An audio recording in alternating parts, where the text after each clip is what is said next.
evening, everyone. I will do my very best not to bore you to tears. So, we're going to talk tonight about weed. And just a disclaimer, my whole purpose here is to help y'all become informed consumers, because I believe that that's the best way to approach all of this. I'm not here to judge you. I'm not here to tell you what to do. I'm not here to tell you what not to do. But I do think that everyone needs to know what exactly you're up against when it comes to weed, because I think a vast majority of us are operating with an older data set about what marijuana is. So lots of time for Q&A at the end, and so please don't hesitate to ask me questions. So let's start with facts. So the Monitoring the Future study has been conducted by the National Institute of Health every year for about the last 30 years, and they've collected data from almost 50,000 8th, 10th, and 12th graders about their perception about drug use and trends. And so what they're finding with the most recent information that was just released this year is that the perception of danger around marijuana has diminished, and with that, use has increased, because if something is not dangerous, it's okay to use more of it. And so I think that this is an important piece to think about, because the perception is that it's okay. And I think at one time, marijuana was not as dangerous as it is now. And so part of what we're doing in terms of community education is really just spreading the word about why it's different and how it's different and how it impacts the adolescent brain. And a lot of what we talk about, particularly when it comes to drug education, is looking at prescription drugs, right? Prescription drugs, Skittles parties, stay out of the medicine cabinet, because prescription drugs are considered lethal, right? Obviously. But if you look at the amount of use compared to marijuana, we're missing a huge piece of data in terms of drug education, because we're focusing on one subset. We're talking about drugs, pills, and alcohol. We're not talking about cannabis, and clearly the use is exponentially higher. So we're missing something, which is never a good idea. So, how many of you remember Reefer Madness? Show of hands. Oh, good. I'm so glad. I hate when I give this talk and I ask and nobody has seen it. Because this movie, when it came out, as we all know, was developed as a propaganda film back in the 30s. And the idea was you smoke marijuana one time and you become a crazed, raping, and pillaging madman on the brink of insanity, never ever to return. And unfortunately, the film has been enjoyed and watched by stoners around the world as a comedy, not as a cautionary tale. I'm not saying that applies to any of you in this room, but you may know someone who had that experience. But the thing about it is that the pendulum has swung in quite the opposite direction now. As you notice at the top of the food pyramid, cannabis, the perception of it is that it is healthy. It's green, it's leafy, it's practically a vegetable. Michelle Obama needs to adjust the food pyramid before they leave office so that the cafeteria can serve it. It's tastier than kale. And this is the perception, is that it's healthy, it's natural, it's organic, it's perfectly safe. And anytime you swing a pendulum in any opposite direction, you run into a few problems. And so part of what we need to look at is not the rhetoric around legal or not legal, or safe or not safe. We have to just look at the facts of how it's evolved, because it isn't the same as it used to be. Now, back in the day in Golden Gate Park, you may have known someone who liked to imbibe in cannabis and listen to the Dead and do a substantial amount of twirling, which I think is the requisite activity in Golden Gate Park, even still today. And so back in the day, back in the 60s, the best weed that you could get, if you knew a guy who knew a guy who knew a guy, the very best weed that you could get had a THC concentration of 2 to 5%. THC is the psychoactive substance in marijuana. There are over 400 chemical compounds in the plant. The one that gets you high is THC. Now, 2 to 5%, right? So if we fast forward just into the 2000s, I miss Jon Stewart, I really do. Just in the 2000s, the THC concentration bumped up to about 8 to 10%. Okay, so a little bit of a bump from the 60s, but not a tremendous amount. So again, this is the best weed that you could get back in the day. Like if you had a friend who was growing hydroponics in his garage, this was the best stuff that you could get. Just in the last decade, THC concentration has risen to 30%. Okay, just in the last decade. This particular varietal is Gorilla Glue number 4. Now, for those of you who don't know, there are a lot of smart stoner botanists out there who have bred and crossbred the cannabis plant to have higher and higher levels of THC, the psychoactive substance. Now, those smart stoners all conglomerate together at the Cannabis Cup every year. It's the Stoner Olympics. And they're smart. At the Stoner Olympics, they have their products judged. This was the winner of last year's Cannabis Cup. Gorilla Glue number 4 topped out at 36% THC concentration. This is not the stuff the twirling hippies were smoking. So if we're thinking about marijuana now, we have to look at it as a completely different animal than what it once was, because it isn't in fact the same. Because if you're looking at something with a THC concentration of 36%, which, by the way, this is available for purchase at a dispensary near you, not that I'm advocating you go out and buy it, but this is not something that you're gonna have to go combing the back alleys of the TL to find. This is largely available for sale in dispensaries, both here and in Colorado. So really, the marijuana that we're looking at today, and the marijuana that's widely available in Northern California, is 5 to 6 times stronger than it was just 20 years ago. So we have to keep in mind that as the plant has evolved, we have to evolve with it. Because a lot of us are operating with that old twirling hippie mindset that it's safe and it's not dangerous. And at what time that was true? At one time, it was not dangerous. But that's not true now. So why should we care? What's the big deal? Well, interestingly enough, in the human brain, there's what's referred to as the endogenous cannabinoid system. There are receptors in your brain that are designed to absorb a neurotransmitter called anandamide. But the tricky thing is that THC is bioidentical to anandamide. And so your brain is wired to receive it, but can't tell the difference between THC and anandamide. And the tricky part about this system in your brain is that it's very fragile, and it's really, really active during adolescence, because it's vital for brain development. I'm gonna get a little nerdy here. I love being nerdy, it's so great. Talk about science.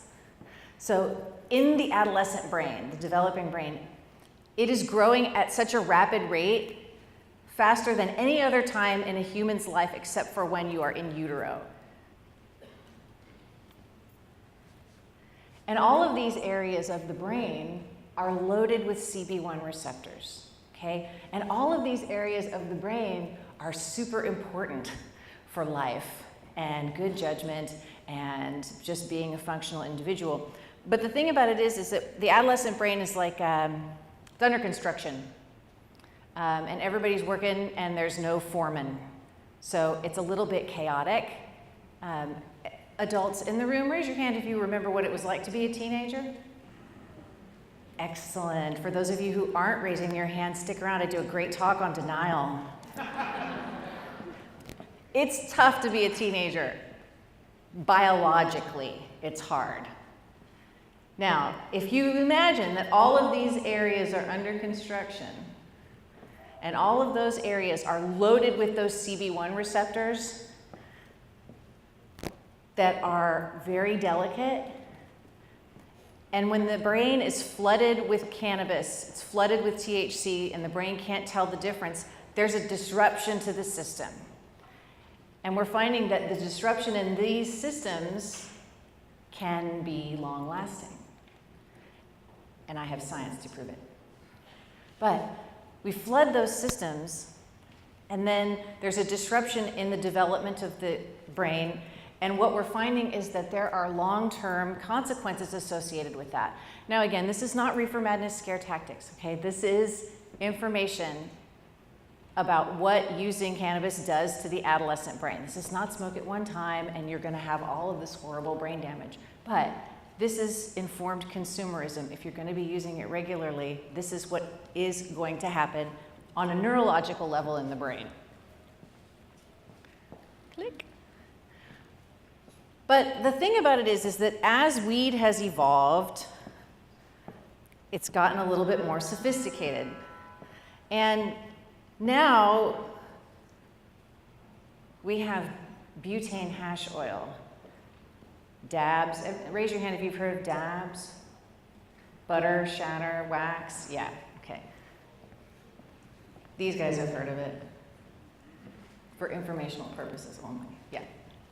So, back in the day, back in the twirling hippie days, they had a substance called hash, and they would sprinkle it on their marijuana to enhance their high. If you asked someone in Golden Gate Park in the 60s if they were gonna smoke a chunk of hash, they would look at you like you were nuts. Never do that. The interesting thing about dabs is that it is essentially the same thing, only produced differently. They infuse things like Gorilla Glue, number 4, with butane gas, which is a highly flammable gas, for those of you who don't remember what's in your lighter fluid. And that extracts the THC from the plant, and it comes out looking something like this. And is easily consumed in electronic cigarettes, vapes, e-hookahs, which I don't think anybody actually refers to them as that anymore, but back in the day they referred to them as e-hookahs. So, and the tricky part about this is that you can consume it and it's virtually odorless.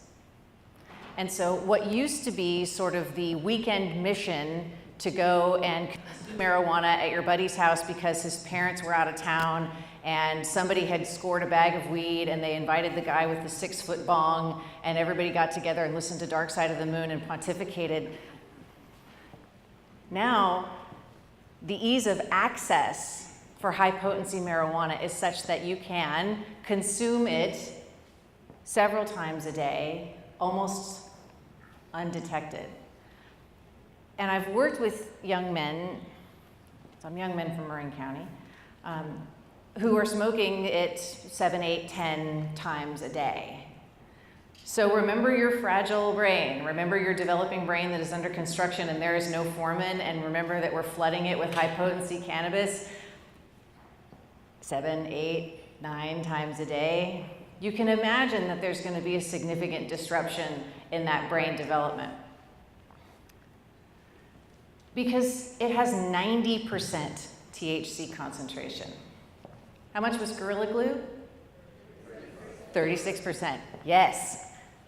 Dabs have 90% THC concentration. So you're looking at almost pure THC. Okay? And the thing about it is that anytime you have a substance that has higher intensity, higher potency, you have the risk of developing a dependency. Now, back in the day, the conversation was you can't become addicted to marijuana. It's non-addicting, right? It's not, you can become psychologically addicted to it, but not physically addicted to it, which I always found that curious because last time I checked, the brain and the body were not mutually exclusive. But that was the belief, right?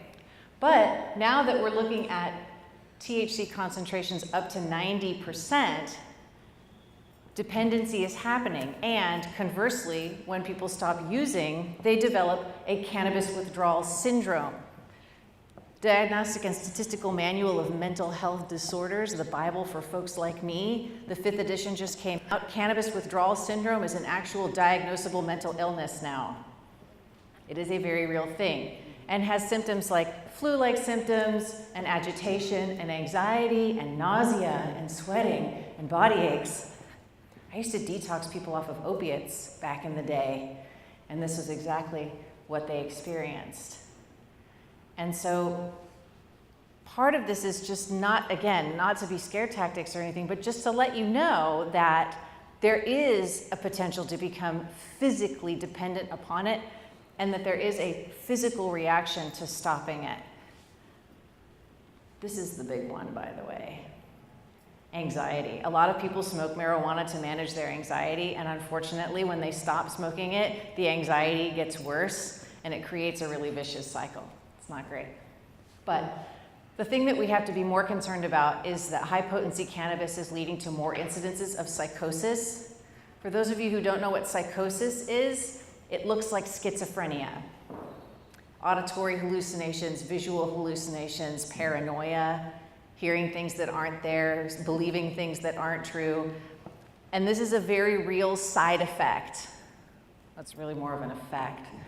This is a very real symptom of high-potency cannabis use. And again, it's not about the, smoke it one time and you're gonna go crazy, but more and more of this is showing up, and more people are ending up in emergency rooms and mental health clinics looking like they're schizophrenic, looking like they're experiencing psychosis as a result of high-potency cannabis.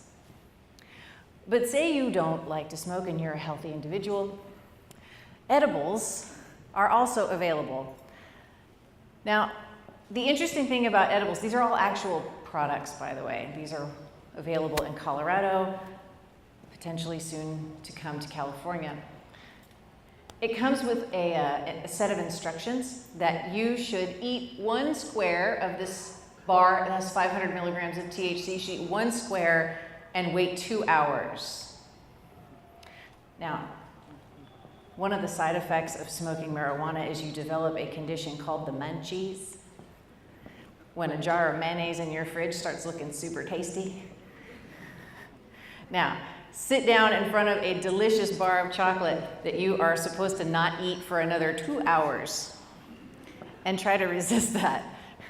You sit me down sober in front of a bar of Scharfenberger, I'm not gonna be able to eat 1 square and wait 2 hours. It's very difficult. So, but the thing about it is that one of those squares has 8 milligrams of THC in it.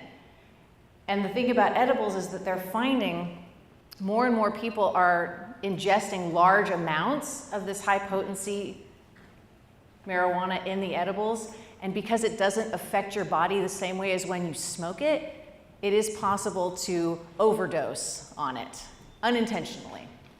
Now, you won't die of a marijuana overdose.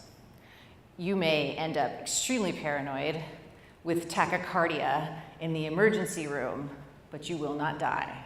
But it is very uncomfortable and potentially very dangerous for small children. There's a study that came out in Colorado that since legalization has happened, there's been a spike in children ending up in emergency rooms and poison control with cannabis overdose. The average age of those children is 2.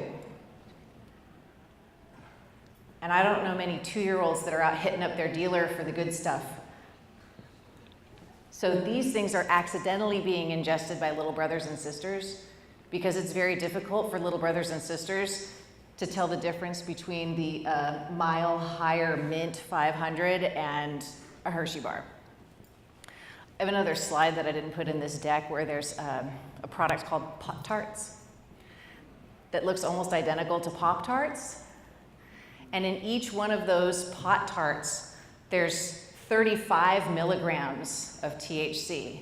So you can imagine a small child getting a hold of Pop-Tarts with 35 milligrams of THC and what that could potentially do. It's pretty dangerous. Not to mention, it will significantly mess with whomever is consuming it. But I find it interesting that they put this little disclaimer on there. But a lot of times, we don't really think about sort of the longitudinal aspect of it.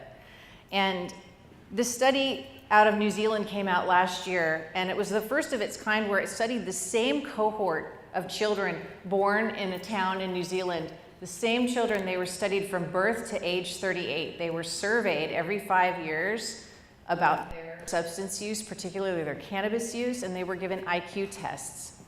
At the end of that 38 years, they found that the kids who started smoking marijuana regularly, and they determined regular use as 3 times a week, by the way.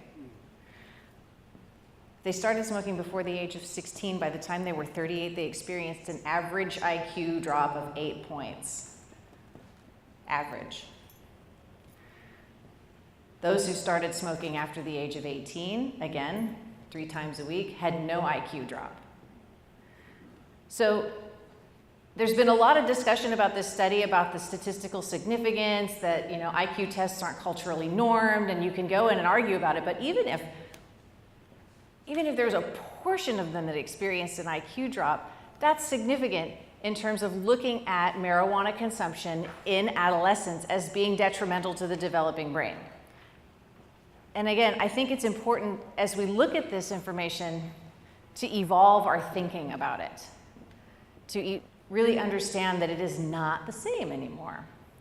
And that way, if we can evolve our thinking about it, we can maybe change that perception of that it's healthy and it's vegetable-like and it's tastier than kale, which that may be true. However, the consequences associated with it are way more significant than they used to be.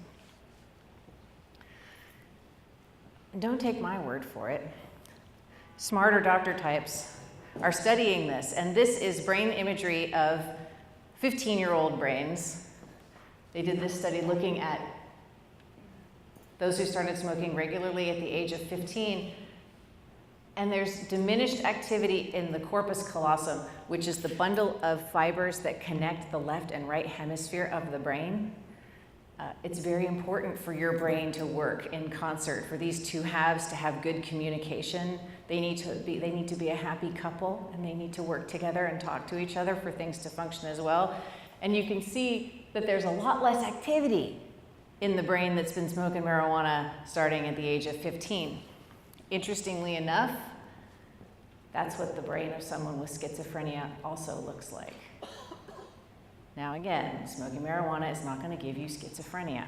However, it is important to notice that there are some similarities looking at the brain between someone who has an organic mental illness and someone who has been consuming marijuana regularly. The thing that I think is important for us to consider, and again, I'm all about informed consumerism. Not everyone starts out dependent. Not everyone starts out an addict. Not everyone starts out with problematic use, and not everyone ends up there. Again, not everybody ends up there. Most everything starts out around here, okay? Social use, it's fine, and some people will stay here. But unfortunately, the side effect of using high-potency cannabis, as we know, is there's a physiological dependence. And when we have a physiological dependence, it's very difficult to stop using. And oftentimes, it progresses up the chain to problematic use, and then consequences start coming in. Grades, sports, relationships, friends, self-esteem, all of that gets impacted. And if we don't intervene, it can go up the chain. And it can go up the chain and other things can get involved. And the popular understanding of marijuana was that it was a gateway drug, right? We all heard that. It's a gateway drug. It leads to harder things. It actually is a harder thing now. It's still a gateway, but it's its own harder thing. And so it's not as though it is less bad than something else. It has as many consequences associated with it as other things. It's just not as lethal as some of the other things that we've been trained to worry about. So here's my big soapbox for the night, is that substance use, whether in adolescence or in adulthood, chronic substance use, regular substance use, is a symptom of something else. Substances, drugs in particular, marijuana in particular, is really good at being a social lubricant. It's really good at breaking down anxiety barriers around connecting with people. And so oftentimes it is the thing that we use to connect. And as we remember, adolescence is really hard, and it's hard to connect with people sometimes, and so this is a nice entry ticket. Helps pave the way for relationships. But transitions are also a big thing, right? Transitioning from one grade to the next, Transitions in families, divorces, remarriages, births of siblings, deaths of grandparents.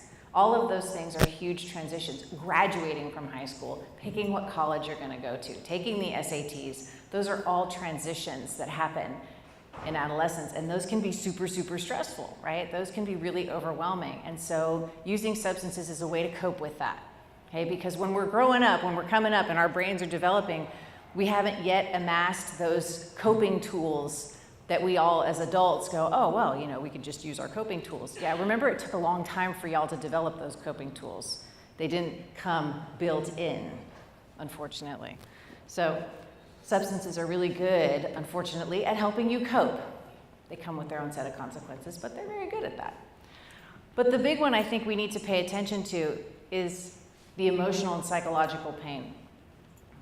Because there's a lot going on that smoking weed will make feel better temporarily. Relationships, divorces, remarriages, conflict with parents, stress from teachers, stress from coaches, all of those things are potentially really overwhelming. And I think it's super important to not minimize how hard it is to be a teenager today. For those of you who are teenagers in the room, I would not want to be in your position now, not for all the tea in China. I would not go back to being a teenager. No way. I'm just super grateful that I went through it before there was social media, so there's actually no evidence of my shenaniganating, which I'm really happy about.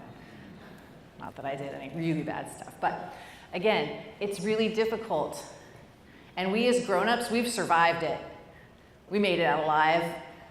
We're at 30,000 feet. Right? We remember sort of what it was like to be a teenager. But the teenagers who are living this now, they have not yet had the luxury of being able to graduate to first class. And so they're in it, they're in the trench. And it can be really hard and really stressful. And so I think we can't minimize that and just look at substance use as a rite of passage. Like it's just a thing that kids do. You know, oh, I smoked a little weed when I was in high school. It's not a big deal. Yeah, and back then it really wasn't a big deal. It is a big deal now. Because the stressors are different, the pressures are different, social media didn't exist back then. And so I think we have to really look at substance use is not a rite of passage, it is a symptom of something else. It may be something really small, it may be something really big, but it's important for us to look past the substance use and say, why is this here? Why is this hanging around? What's it doing? How is it serving a purpose? And what else can we do to help? Because ultimately that's what any of us really want to do, is just be helpful. And so one of the big things that I think we need to consider is early intervention. And people get really freaked out when I start talking about intervention, because it sounds like, you know, I'm trying to get all your kids to come to rehab, and I really would like your kids to not have to go to rehab. I would really like the teenagers in this room to never have to experience what that's like. I'm hoping that through community education, I can talk myself out of a job. That's my goal, is that I can educate people enough that I don't have a job anymore. That would be a really awesome day for me. But until then, I have to talk to people about what to do if there's a problem. And the concept of early intervention is kind of cool, because the earlier you intervene, the less dramatic the intervention.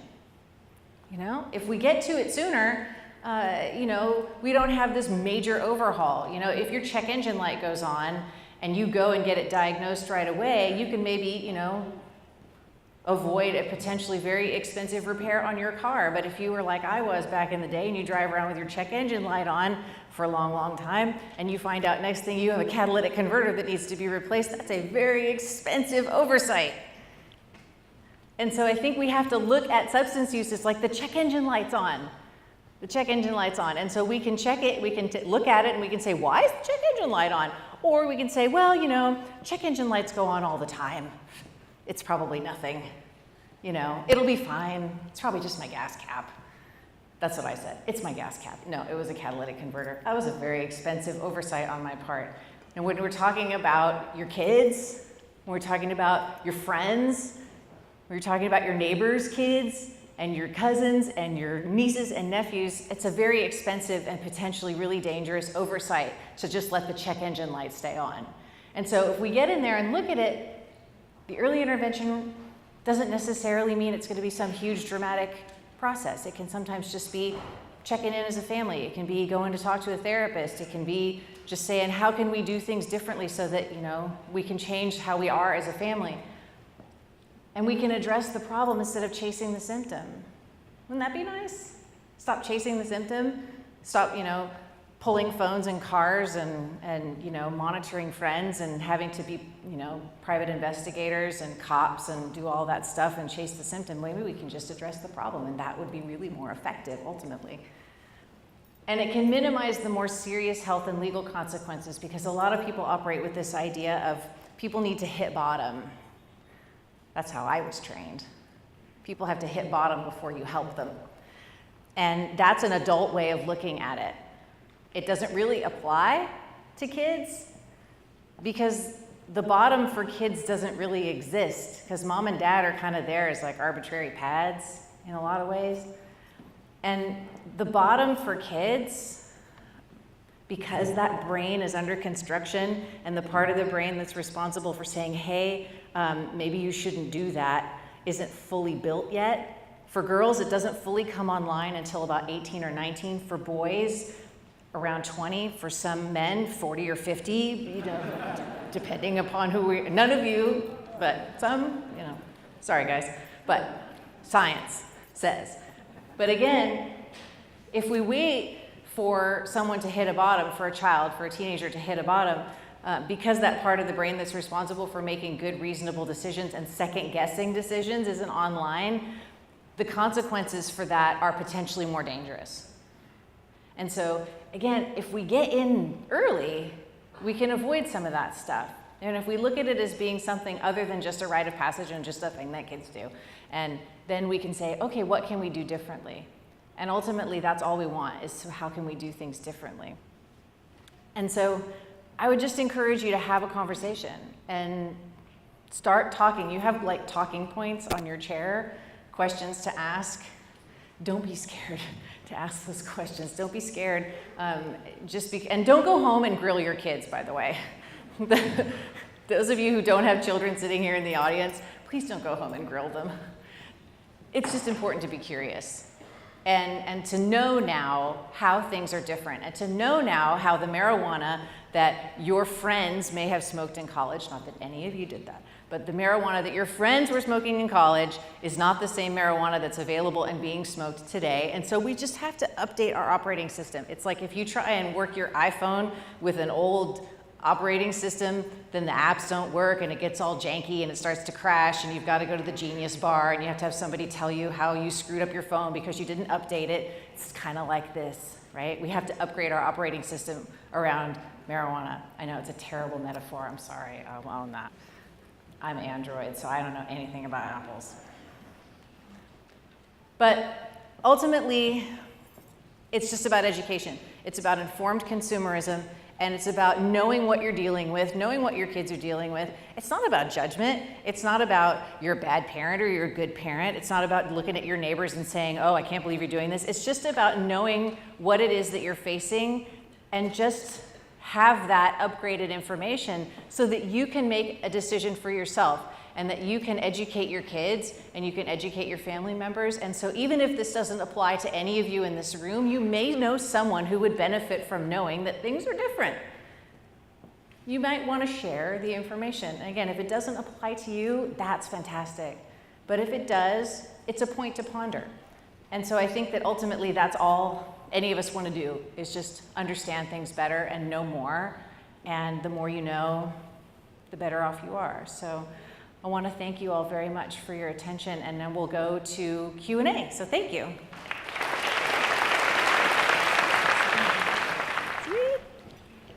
Okay, I'm so glad somebody asked this question. If marijuana is legalized in California, what effect do you expect it to have on adolescent use? That's a great question. And having been in Denver not too long ago, and I was speaking about cannabis, and I felt kind of like I was in enemy territory. I was expecting the weed Gestapo to bust in and get mad at me. Legalized marijuana certainly diminishes the perception of risk, because if it's legal, it must be okay, and therefore it's not as dangerous. So there's that piece. There's also ease of accessibility. And that's what they're seeing in Denver, is that it's not really prohibiting adolescent use. It's actually making it easier for adolescents to get it, because you can walk into a dispensary and buy marijuana legally and walk out and just hand it to someone, and there's no kind of oversight or regulation, versus like if somebody walks into a liquor store and they walk out and they hand a bottle of liquor to a teenager, they're gonna get busted or arrested, or at least have somebody say you shouldn't do that. And so that's what they're seeing in Colorado, is that there's an easier access, and it has not really diminished adolescent use like they said it would. And so I think I think we can expect, if it's legalized in California, that use will either continue on its current trajectory, or it will increase based on those factors. What are the effects of long-term once-a-month smoking? You know, I wish I could tell you. I wish I could give you a good doctor answer.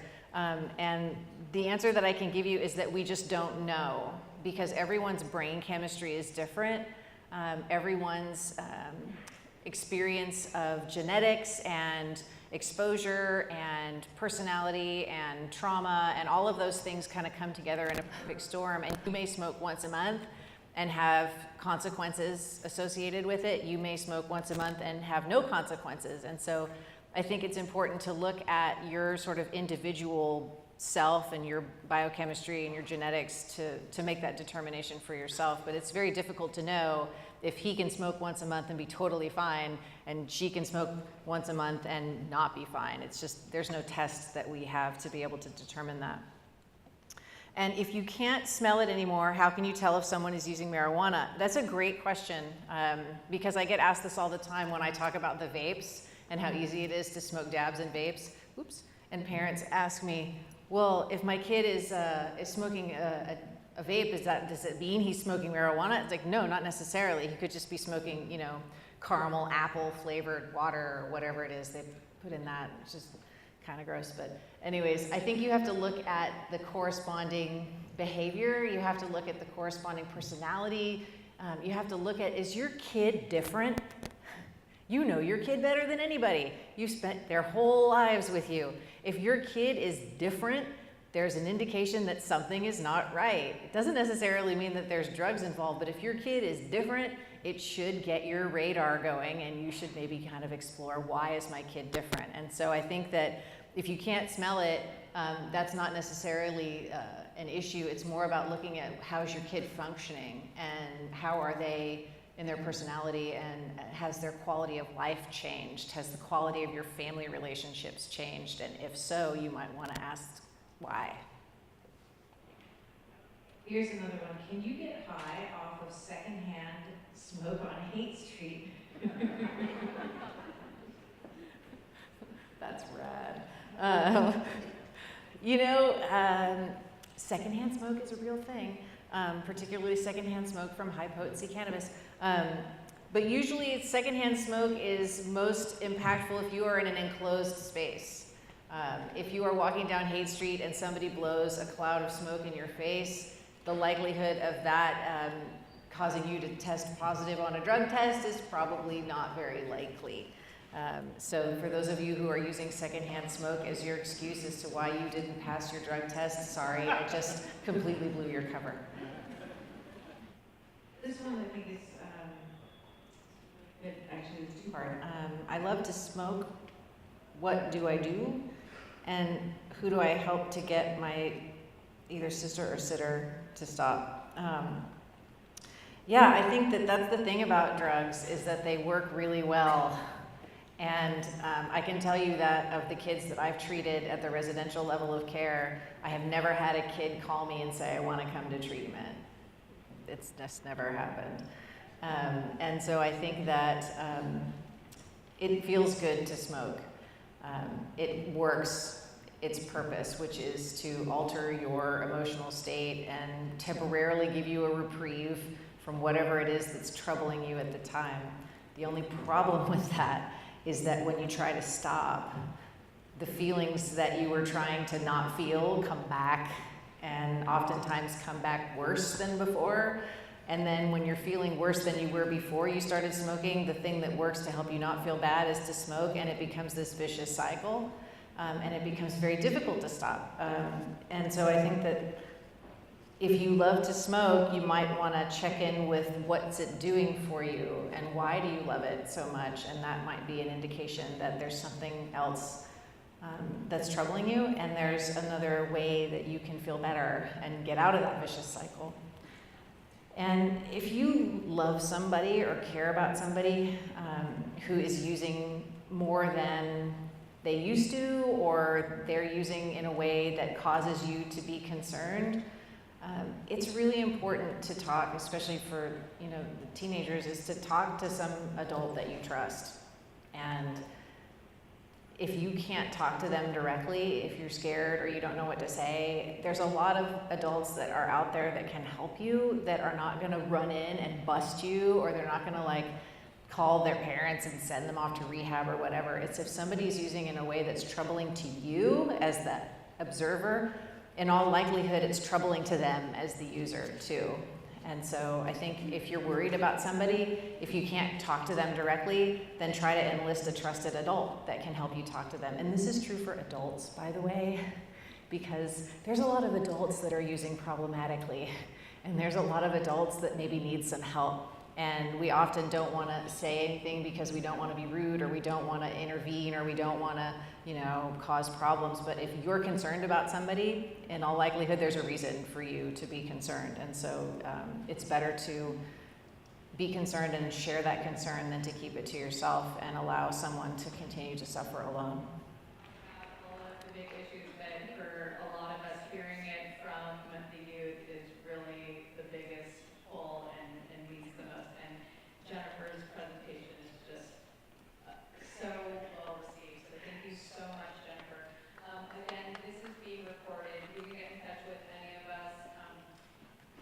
We're all over the place, but if you look up the different coalitions around the RIN, they will be put this link. We'll have a link to this entire recording so you can show your friends who aren't here. Anyway, I thank you all for coming tonight, and look for more. On behalf of the Lost Valley Healthy Community Collaborative and the Twin Cities Coalition for Healthy Youth, we thank everybody for coming here tonight and hearing about today's marijuana and the impact. Thank you, Jennifer, for your research and science, and thank you, the students, for your courage and willingness. We hope you will take time